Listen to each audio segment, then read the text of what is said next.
Hello friend आपण मैंने देखिपार आपंकर प्रिय Odia channel only veterinary use सांग मैंने आपड़ जदि गाई एवं महिषी रखिंट ताले भिडटी निश्चय देखी नियंतु बहुत सुंदर वीडियो सांग मैंने आपड़ देखिपार मेटाबोलाइट मिक्स 1 kg नीट 20 पाउच अच्छी 50 ग्राम पॉकेट अच्छी आपण मानकर गाई एवं महिषी मान को जदि आप क्षीर हेल्थ एवं ग्रोथ बढ़ावा चाहते ताले आप मेटाबोलाइट मिक्स पाउडर यूज करें।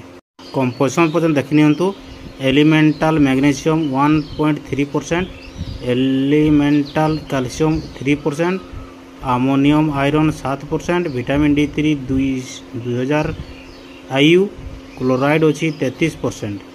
एमती सब कंपोजिशन अच्छी। सजेस्ट होची केटेल एवं बुफलो 100 ग्राम डेली देवे, मतलब गोटे पॉकेट 50 ग्राम अच्छी तो आप 2टा पॉकेट देवे, डेली 2टा पॉकेट आपण मैंने देवे खायापाई।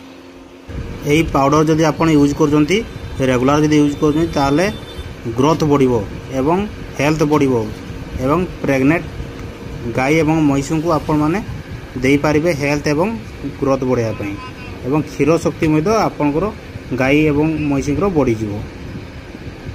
सांग माने आपन को कौन से वेटनरी औषध दुकान रे या मिल जीवो, नले आपन मगैया पई कहले से मगै देबो। 500 कोरोना दाम अछि। तो सांग मैंने वीडियो केमती लगला निश्चय कमेंट कर बताइए। नुआ नुआ वीडियो देखा निश्चय सब्सक्राइब करते ओनली वेटनरी यूज।